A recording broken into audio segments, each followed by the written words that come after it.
I want to thank today's sponsors, Grill Your Ass Off Seasonings. They got great merch, seasonings, condiments, everything. Check them out. GrillYourAssOff.com/mychowline. I want to thank ArmedForces.press. Check them out. Great news source about what's going on in the military here in the States and abroad. Also, I want to thank Lasered Gifts for You for awesome logo done on my ammo cans here and on the hat. Get these hats done. Thanks so much, Don. Appreciate it so much. So check them all out. GrillYourAssOff.com/mychowline, ArmedForces.press, and Lasered Gifts for You on Facebook. Hi, welcome to my chow line. I'm with Doris here. Doris, share a little bit about yourself and tell everybody who you are and what you do and all that. Hi, everybody. My name is Doris Brazzale. I am the widow of Sergeant Rodney Hovis. I am Italian. I was married with my husband 17 months only. Mm. He was suffering of PTSD, and but being Italian and back 20 years ago, I wasn't really aware of what PTSD was. I just know that, we had some struggle and I didn't know what to do because it was, nobody was talking about, nobody was giving any support. So it was hard. It was hard. I'm sure it was. I can't imagine what it would be like to go through that, especially having only been with him for, like you said, 17 months. So kind of give us an idea of the circumstances that you saw from your perspective of his PTSD, kind of the warning signs that you noticed that now you see as red flags that you didn't see back then. So he was often moody. We are having a conversation, we talk, and then a few minutes later, it was coming back and it was upset, or he didn't remember what we just talked about, The mood swing was really quick. He became more and more isolated from people, the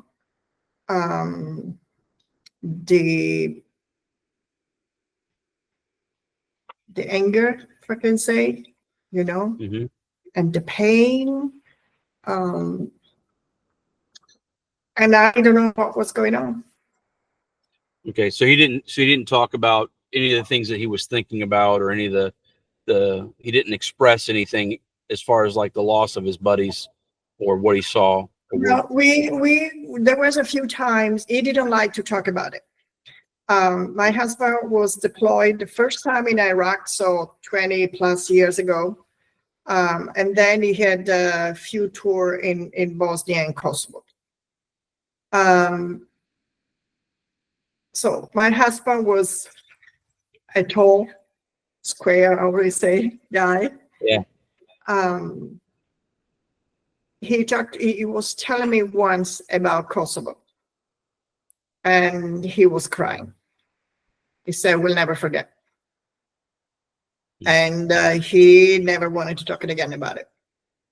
So it gave me the idea how hard and difficult that specific war was. Yeah. Probably some things he saw there that he didn't like and didn't go over well, because Kosovo was not a pleasant, was not a pleasant conflict for anybody. No. So and we have his video of his honoring him for Memorial Day, and June is also appreciate you. Oh, well, I appreciate you sharing the story. Um, and I'm honored to do it. But June is PTSD Awareness Month, and that's one of the reasons why I wanted to bring you on as well, because this hits so close. Yes. Because not everybody understands it. I mean, we're all more aware now of PTSD, but still, there's a lot of folks. There's a lot of negativity sometimes associated with being diagnosed with PTSD. Still, which there shouldn't be. Um, but so what progresses have you seen since what basically after his passing, Mhm. what were your next steps? What did you do to So uh, when after a few years, uh, after he died, I moved to the States from Italy with my children. I always say I moved here with 3 kids and 3 suitcases.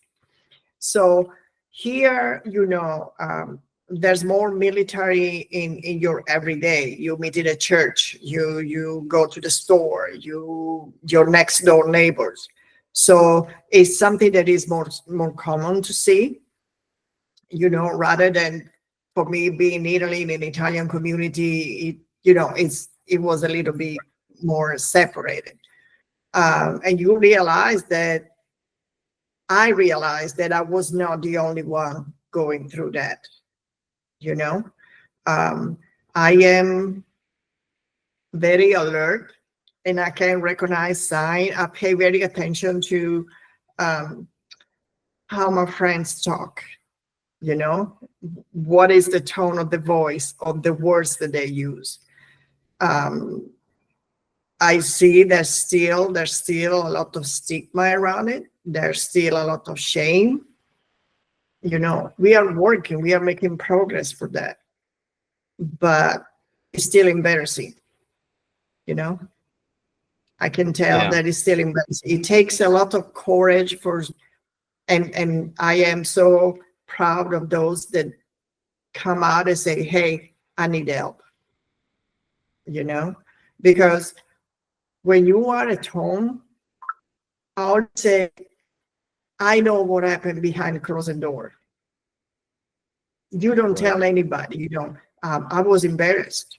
I was sometimes ashamed, because I was going through something that I didn't understand, you know? yeah So yeah there's the culture is changing, the thinking about PTSD is changing. yeah So and we're also being trained more to see some of the signs and to understand what's out there, and there's yes. lots of resources available for people who uh, are suffering with it, or if they have a family member suffering with it. There are resources available for everyone, not just military, but for everyone, because No, and PTSD isn't exclusive for the military. yes, and there's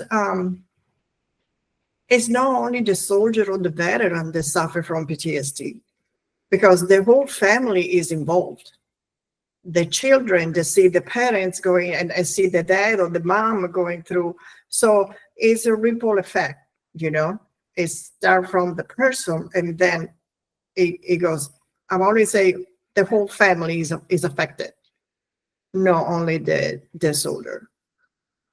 Right. Well, I definitely can understand that, especially if you have kids and the spouse has got to be going through whatever it is. Because I mean, I'm sure you were stressed out when he was getting angry. You didn't know what was going on. You didn't know why he was changing, why he was the way he was. Um, you know, Yes, and it was, we just talk about this, well, why are we arguing? We just discussed this. And he wasn't sleeping at night. He was spending nights and nights awake. mm, So there was several times that I was waking up at night and he was looking at me,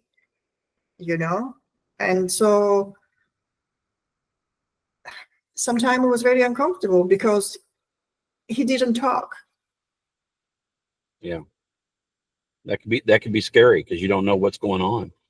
Exactly. Well, all right. So now you've moved to the States with the kids, and you've started noticing that there's stuff going on. How did you get working in with PTSD awareness, and with what organization are you with? So for I guess it was, the universe putting you in the right place. I started to work in mental health. And I worked 5 years in a clinic. And then I got a job in another clinic. And the clinic where I work with, we just, you have to have some military connection. So it's for veterans, active duty, their family, and their children. So we provide counseling. We are a short-term clinic and provide counseling.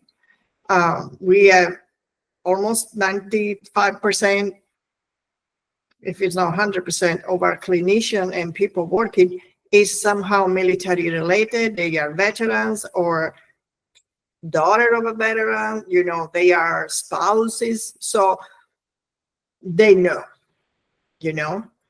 they have Right. been there. So they have a compassion and understanding, and it's not just talking. It's really serving, understanding what's going on. Yeah. So what organization do you work with, or can you say? I work for the Chow Military Family Clinic at the Endeavors. We are part of a network, which is the Chow Veteran Network. We have 23, 24 clinics all over the States. And so we all do work in the same model. Okay. So if say I mean, so y'all work with military and military families and spouses, children of military members. So if someone is in need of your services, how do they get a hold of y'all? They just call the clinic, and we are able to get them in. Sometimes having the intake assessment even on the same day, if not the following day. But we get them in and assess them. Within 14 days, they see a clinician. Okay. So do you have a website or something like that? I'm sorry? Do you have a website that we could put out there to let everybody know? Yes, it's the Chow Net, CVN Chow Network, Chow Military Network. Okay. I can give you the, yeah. Yeah. Just email me the details, and I'll make sure everything's in the description, and then I'll try and put it on the screen as well, Okay. just so that way everybody can see it. And also, there's 988 is another number you can call. It's a veteran. It's a suicide hotline for PTSD. Correct. So and I think it's option one for veterans. So we are not an emergency, and we are a short-term clinic.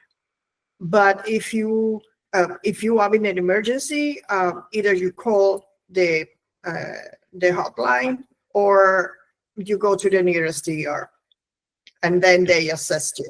And that is a level higher than what we do. Yes. Right. And y'all are to counseling and to help just trend, if you're having issues, but not like emergency issues. No, we are not an emergency.